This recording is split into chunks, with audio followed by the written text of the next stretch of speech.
মৃত্যুর পরবর্তী ৪০ দিনে আমাদের সাথে কি ঘটে? আপনি কি কখনো মুহূর্তের জন্য থেমে ভেবে দেখেছেন? একদিন আপনার চোখ বন্ধ হবে এবং আর কখনোই খুলবে না। আপনি আপনার প্রিয়জনদের কণ্ঠস্বর শুনতে পাবেন, কিন্তু আপনার ঠোঁট আর সাড়া দেবে না। সেই নিস্তব্ধতায় আপনার শরীর পৃথিবীতেই রয়ে যাবে। যখন আপনার আত্মা এমন এক জগতের পথে যাত্রা শুরু করবে, যা দৃষ্টির অগোচরে, যে জগৎ কেবল স্রষ্টাই জানেন। এই পর্বে আমরা একসাথে বারজাকের রহস্যময় জগতে প্রবেশ করব, এমন এক পর্যায়ে যার মুখোমুখি প্রতিটি আত্মাকে একদিন হতে হবে। আমাদের প্রিয় নবী এই অদৃশ্য জগৎ সম্পর্কে ইঙ্গিত দিয়েছেন, জীবন, মৃত্যু এবং পুনরুত্থানের মধ্যবর্তী এক যাত্রা। আধুনিক প্রযুক্তি এবং হৃদয়স্পর্শী বর্ণনার মাধ্যমে আমরা এই মুহূর্তগুলোকে জীবন্ত করে তুলেছি, যাতে আপনি চিন্তা করতে পারেন যে প্রকৃতপক্ষে কি অপেক্ষা করছে। প্রতিটি আত্মাকেই মৃত্যুর স্বাদ গ্রহণ করতে হবে, এবং যখন নির্ধারিত সময় আসবে, কোনো হৃদয় তা বিলম্বিত করতে পারবে না, এমনকি একটি শ্বাস ফেলার জন্য নয়। আপনি কি কখনো নিজেকে প্রশ্ন করেছেন যে জীবনের এই শেষ মুহূর্তগুলোতে আসলে কি ঘটে?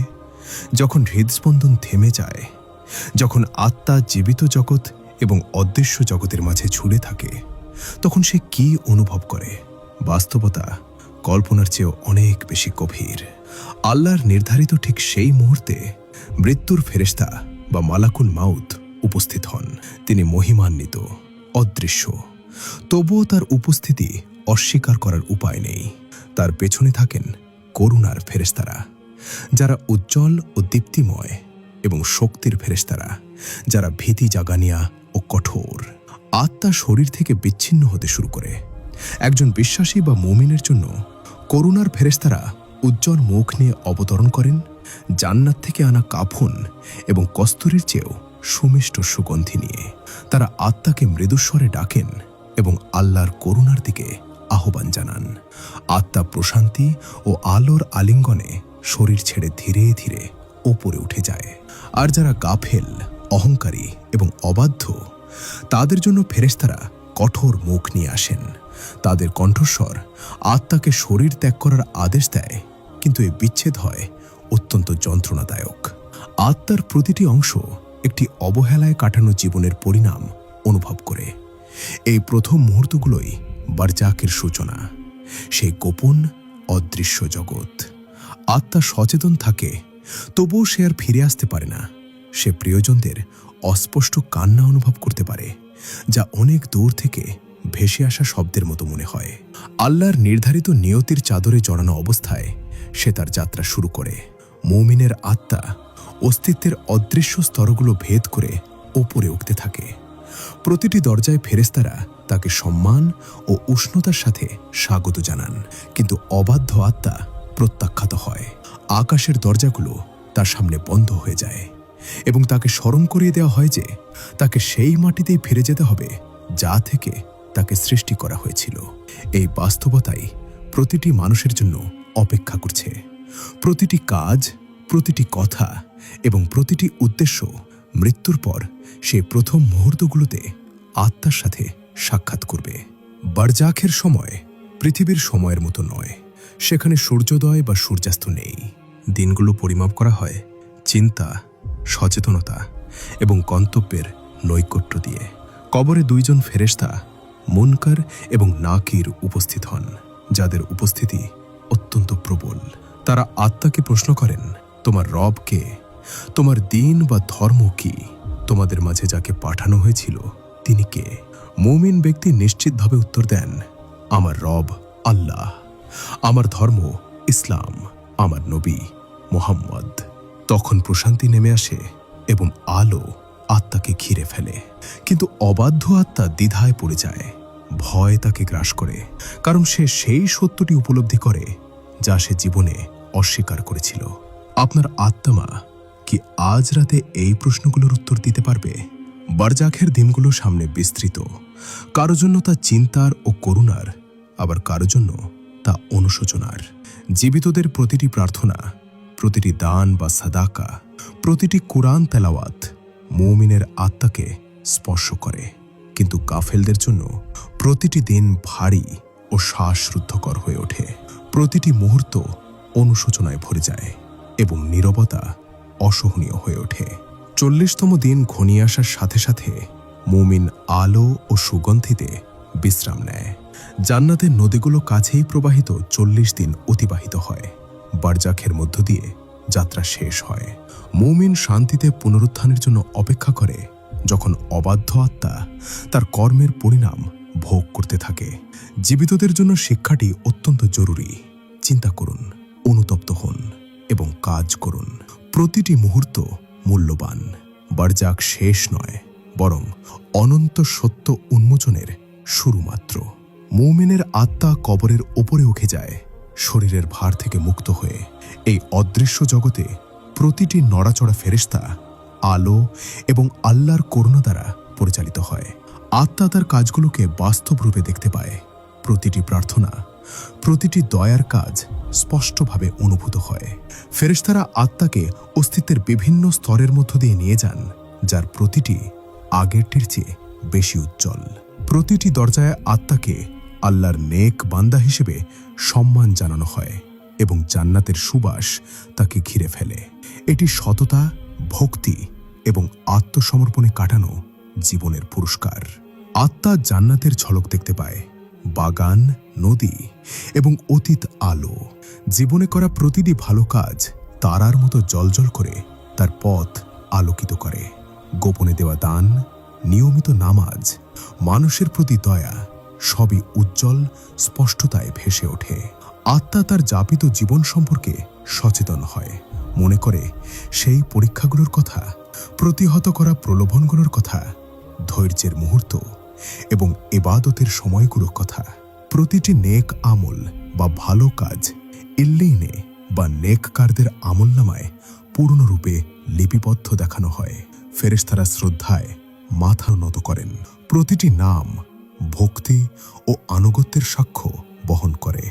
মুমিনের আত্মা পেছনে ফেলে আসা জগৎ, পরিবার, ঘরবাড়ি, মসজিদ সব দেখতে পায়, কিন্তু হস্তক্ষেপ করতে পারে না। সে জীবিতদের দোয়া, দান এবং কুরআন তেলাওয়াত অনুভব করতে পারে। প্রতিটি কাজ তৃষ্ণার্ত পথিকের কাছে ঠান্ডা পানির মতো প্রশান্তি নিয়ে আসে। নবীজি বলেছেন, যখন আদম সন্তান মারা যায়, তার আমল বন্ধ হয়ে যায় তিনটি ছাড়া: সাদাকাই জারিয়া বা চলমান দান, উপকারী জ্ঞান, অথবা নেক সন্তান যে তার জন্য দোয়া করে। প্রতিটি ভালো কাজ আত্মার চারপাশে আলো হয়ে চলে, অন্ধকার দূর করে এবং শান্তি ও আনন্দ বয়ে আনে। মুমিনের আত্মার যাত্রা সচেতনতা, চিন্তা এবং করুণায় পূর্ণ। প্রতিটি উদ্দেশ্য, গোপন সংগ্রাম এবং আন্তরিক প্রচেষ্টা স্পষ্টভাবে উপস্থাপিত হয়। যারা আনুগত্য করেছে তাদের জন্য কিছুই গোপন থাকে না, তবুও করুণা বিজয়ী হয়। ফেরেশতারা আত্মাকে একটি উজ্জ্বল, প্রশস্ত স্থানে নিয়ে যান, যা জান্নাতের একটি পূর্বরূপ। চিন্তা শুরু হয়। মুমিন জীবন নিয়ে ভাবে, এর ক্ষণস্থায়ী প্রকৃতি, গণনাকৃত নেয়ামত এবং উত্তীর্ণ হওয়া পরীক্ষাগুলো বুঝতে পারে। মৃত্যুর পর জীবনের কতটুকু অংশ আত্মার সামনে জ্বলজ্বল করবে, কতটুকু আলো, করুণা এবং পুরস্কার হিসেবে প্রতিফলিত হবে। এমনকি ক্ষুদ্রতম কাজগুলো বিশাল গুরুত্ব পায়। একটি আন্তরিক হাসি, সান্ত্বনার বাণী বা দয়ার ভঙ্গি আত্মাকে ঘিরে থাকা আলোয় পরিণত হয়, যা তাকে অনন্তকালের জন্য প্রস্তুত করে। আল্লাহর জন্য যাপিত জীবন কখনোই বৃথা যায় না। প্রতিটি সহ্য করা কষ্ট এবং প্রতিহত করা প্রলোভন কল্পনার অতীত পুরস্কারে ভূষিত হয়। আত্মা জান্নাতের দৃশ্য দেখে, প্রবাহিত নদী, উজ্জ্বল বাগান, সজ্জিত বাসস্থান, নেককারদের চেহারা স্বাগত জানায় এবং আল্লাহর করুণার সত্যতা নিশ্চিত করে। তবুও বিনয় বা নম্রতা বজায় থাকে। আত্মা আল্লাহর উপর তার নির্ভরতা এবং যে করুণা তাকে পথ দেখিয়েছে তা নিয়ে চিন্তা করে।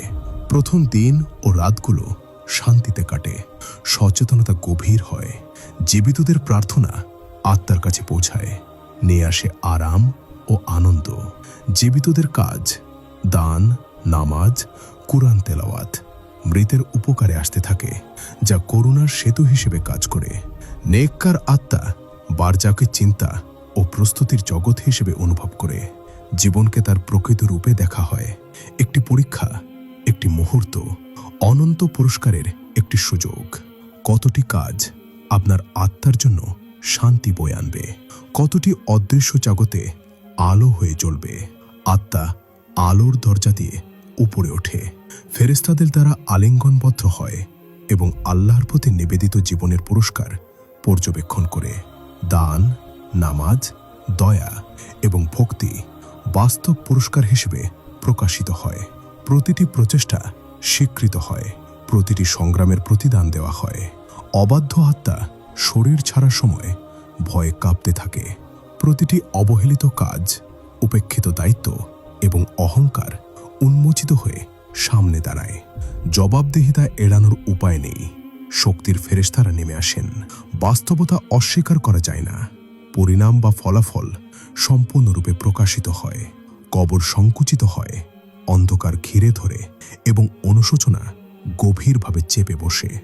গাফেলদের জন্য বারজাকের সময় অনন্তকাল মনে হয়। প্রতিটি দিন হারানো সুযোগ, উপেক্ষিত নামাজ এবং অবহেলার সচেতনতায় ভারী হয়ে ওঠে।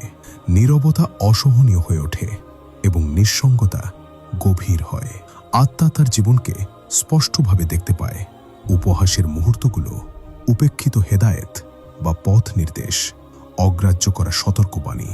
যে সত্য একসময় উপেক্ষা করা হয়েছিল তা এখন অনিবার্য। প্রথম রাতগুলো কঠোর হয়, ছায়া চেপে বসে, কবর সংকুচিত হয়, অনুশোচনার প্রতিধ্বনি অদৃশ্য জগৎ জুড়িয়ে পড়ে। ফেরেশতারা প্রতিটি শব্দ, কাজ এবং গোপন বিষয় সামনে তুলে ধরেন। জবাবদিহিতা পূর্ণাঙ্গ। আত্মা 40তম দিনের আগমন অনুভব করতে পারে। নিয়তির দিকে এক ঐশ্বরিক টান। অদৃশ্য জগৎ কেঁপে ওঠে। প্রতিটি হৃদস্পন্দন, ফিসফিসানি এবং দীর্ঘশ্বাস একটি অনিবার্য মুহূর্তের দিকে নিয়ে যায়। আল্লাহর ফয়সালা বা সিদ্ধান্ত।